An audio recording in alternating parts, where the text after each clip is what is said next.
आदमी की आवाज नहीं चलती। बार बार यहाँ की सरकार विकास का ढोल पीट रही है। तो क्या यही स्थिति होती है? क्या आज भी 10 लाख से अधिक युवा बेरोजगार होते हैं? ये एक कांग्रेस की कमजोरी है, हम उसका स्वीकार करते हैं। जिस तरह से काउंटर करना चाहिए हम लोग कर नहीं पाए, और गुजरात की जो जनता है जिस तरह से हमें समझाना चाहिए हम समझा नहीं पाए।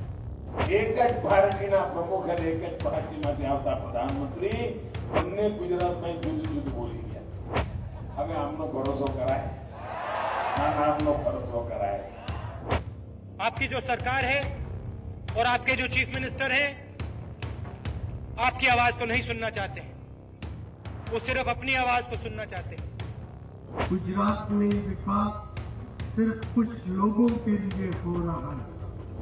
મનમોહન સિંહજી આવીને એમ કહી ગયા ગુજરાતનો વિકાસ થયો છે પણ પાયો કોંગ્રેસે નાખ્યો છે.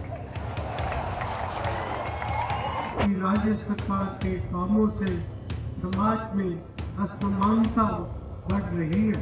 વાહ क्या सीन है. 40 વર્ષ બાદ પાટણનો જે વિકાસ થયો એના કરતા વધારે વિકાસ મેં આ 10 વર્ષમાં કરી બતાવ્યો છે. 10 लाख लड़कियों के पास रोजगार नहीं है, मगर गुजरात में चमक है, बहुत अच्छी चमक है।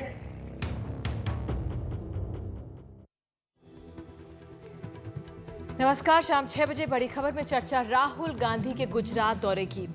वो दौरा जो कि चुनाव के पहले चरण के आखिरी दिन हो रहा है। आज गुजरात के 87 सीटों के लिए प्रचार का आखिरी दिन है। इसमें अहम है सौराष्ट्र के 15 जिले जिन पर केशुभाई पटेल का खासा प्रभाव है और नरेंद्र मोदी के लिए खासी चुनौती। बीजेपी खेमे में तो यहां तक कहा जा रहा है कि इस बार 2 चुनाव लड़े जा रहे हैं, एक सौराष्ट्र में और एक पूरे गुजरात में। बीजेपी खेमे में जब जीत के लिए कमर तोड़ तैयारी और प्रचार चल रहा है तो कांग्रेस पार्टी के प्रचार में ठंडेपन पर सवाल भी उठ रहे हैं। राहुल गांधी के दौरे की टाइमिंग पर कयास लग रहे हैं। क्या ये सिर्फ एक टोकन विजिट है, रस्म अदायगी, या कांग्रेस की सोची समझी रणनीति? बीजेपी खेमे के वॉर रूम में मोदी, जेटली, कुछ अन्य नेताओं के साथ देर रात तक रणनीति बनाने में जुटे रहते हैं। पिछले वीकेंड में राष्ट्रीय स्तर के 12 बड़े नेता यहां पर पहुंचे हुए थे प्रचार के लिए, तो कांग्रेस के राहुल गांधी आज पहुंचे। राज्य भर में सोनिया गांधी, मनमोहन सिंह और राहुल के पोस्टर्स कहा जा रहा है कहीं भी नजर नहीं आ रहे। प्रधानमंत्री सोनिया गांधी के दौरे से पहले सिर्फ ज्योतिरादित्य सिंधिया और शीला दीक्षित ही यहां पर नजर आ रहे थे। अहमद पटेल ने कल एनडीटीवी से कांग्रेस की कमजोर कैंपेन को स्वीकारा है और मोदी की कैंपेन को मजबूत माना। तो सवाल यह है कि आखिरी दिन राहुल के दौरा क्या सिर्फ रस्म अदायगी है? क्या गुजरात के लिए कांग्रेस का ठंडा प्रचार एक खास रणनीति है? और आखिर में क्या मोदी खेमे में कांग्रेस की रणनीति से चिंता है? ये एक कांग्रेस की कमजोरी है, हम उसका स्वीकार करते हैं। जिस तरह से काउंटर करना चाहिए हम लोग कर नहीं पाए, और गुजरात की जो जनता है जिस तरह से हमें समझाना चाहिए हम समझा नहीं पाए। लेकिन इन्होंने अपनी पब्लिसिटी, इनका मार्केटिंग जो है काफी कुछ सॉलिड है। This is the first campaign in the history of the Indian National Congress that I have seen where even the Gandhi family has disappeared.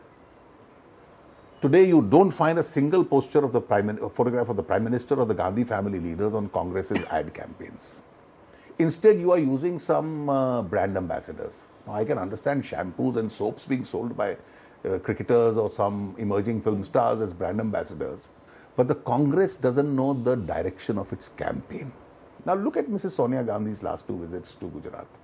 She came a couple of weeks ago to Surat and said, well, Gujarat has grown because we were partners in that growth. We also contributed. Her speech yesterday was, the Gujarat growth story is all hollow. Just because she has 2 separate speech writers, you get 2 separate speeches. तो हमारे साथ खास मेहमान हैं आज इस मामले को समझने के लिए। अमी याग्निक, नेता गुजरात कांग्रेस, हमारे साथ जुड़ चुकी हैं, कुछ ही पलों में जुड़ने वाली हैं। भूपेंद्र यादव, सांसद बीजेपी, वो भी कुछ देर में जुड़ेंगे। नीरजा चौधरी का भी इंतजार है। अरविंद मोहन, राजनीतिक विश्लेषक, और केजी सुरेश, वरिष्ठ पत्रकार, हमारे साथ फिलहाल यहाँ पर स्टूडियो में मौजूद हैं। अरविंद जी, राहुल गांधी के दौरे की टाइमिंग आपसे उस पर समझना चाहूंगी, आज आखिरी दिन क्यों? एक तो ये लगता है कि कमज़ोर प्लेयर को छुपाने की जो स्ट्रेटजी क्रिकेट का कैप्टन करता है, कुछ वो भी मसला है कि मोदी को मसाला नहीं दो। दूसरी बात जो मुझे समझ थोड़ी आती है वो ये है कि जिस प्लेयर को तेज़ गेंद खेलने की आदत हो उसको स्पिन खिलाओ। और ये मुझे लगता है कि मोदी शायद इस जाल में थोड़े फंसे हैं, क्योंकि जो मुद्दे वहाँ उभरे हैं वो गांधी और नेहरू परिवार या सेंटर स्टेट रिलेशन या डेवलपमेंट का मोदी मॉडल ये नहीं है। मुद्दे उभर गए गुजरात में इतने ही दिन में, जाति उभरी बड़ी प्रोमिनेंस से, जो राज्य के डेवलपमेंट की जो कमजोरियां हैं वो उभरी हैं बहुत प्रोमिनेंटली। और दूसरा ये है कि नए अरुण जी, मुझे आपको रोकना पड़ रहा है, वीरप्पा मोइली का एक प्रेस कॉन्फ्रेंस हो रहा है, हमें सीधे वहां पे जाना पड़ रहा है इस समय। That they will be able to put in the money that is required to compensate the. No, don't worry, details, will be known to me and finance minister. So you did mention that it has to be taken to the cabinet. So It has to be. How soon are you looking? Because, the ban was, the capping was done by the cabinet. Absolutely, sir. Is it coming up this week? I think as early as possible. So this week? Shortly. Sir, the other thing we should ask about is that cash transfer, sir, there is a slight delay. The Election Commission also has No. As far as we are concerned, we are all set to do that, both on the kerosene and also on the LPG. Okay. And perhaps we are ready at any time they tell us to start doing it. So you met the finance minister on LPG. Did you also talk about perhaps the under-recovery situation? It is very... Yeah, we discussed thoroughly everything, And you had asked for 60,000 crore, but they have only given 28,500. Yeah, but they may give the rest. The rest of... Whatever the commitment, they will definitely meet with the commitment. Will that be done by the end of the year? Which one? The financial year? Hopefully the supplement will provide that, comfort letter will be encashed. Okay. Then thereafter, they may also do it, Entire next 60,000 budget. you are saying, right? Yeah. Last time also, normally they do it at this point of time. So, and anything on the deregulation front after the Gujarat elections? Yeah, it is also still there, it is there in hot on the agenda. Okay.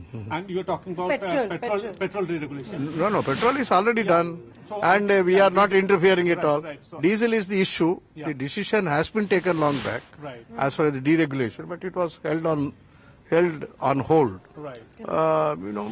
That's a matter which we need to address someday or other. Right. So after Gujarat Sir, elections, before probably you will- 2014, We are not after yet decided. 2014. Okay, you are not.